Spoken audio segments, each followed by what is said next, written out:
Praise the Lord. Hallelujah. Good morning. క్రీస్తునందు ప్రియులారా, ఈ ఉదయ కాలంలో మరొక నూతన వాగ్దానంతో మనము ఈ రోజును ప్రారంభించుకుందాము. ఈనాటి దేవుని వాగ్దానము కీర్తనల గ్రంథము 95వ కీర్తన 1వ వచనము. రండి, యెహోవాను గూర్చి ఉత్సాహధ్వని చేయదము.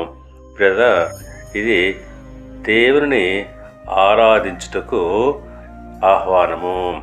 అవును, దేవుని ఆరాధించే ఆరాధకులు ఆయనను ఉత్సాహంతోనూ సంతోషంతోనూ ఆయనను సేవించాలని భక్తుడు సెలవిస్తున్నాడు.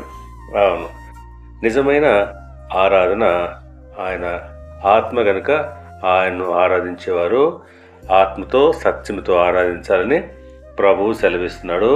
యోహాను సువార్త 4వ అధ్యాయము 24వ వచనం ప్రకారంగా, దేవుడు ఆత్మ కనుక ఆయనను ఆరాధించువారు ఆత్మతోనూ సత్యముతోనూ ఆరాధింపాలను. అవును, ఆయనను ఆరాధించేటువంటి వారు ఆత్మతో సత్యముతో ఆరాధించాలి. కనుక ప్రియులారా, మనము హృదయపూర్వకంగా దేవుని ఆరాధించడానికి ఆయన మందిరానికి ఉత్సాహధ్వని చేయొచ్చు, సంతోషగానము చేయొచ్చు. ఆయన సన్నిధిలో మనము సాగిలపడాలి, ఆయనకు బ్రొక్కాలి. దేవుడు మిమ్మల్ని దీవించి ఆశీర్వదించి వర్ధిల్ల చేయనుగాక. ఆమేన్.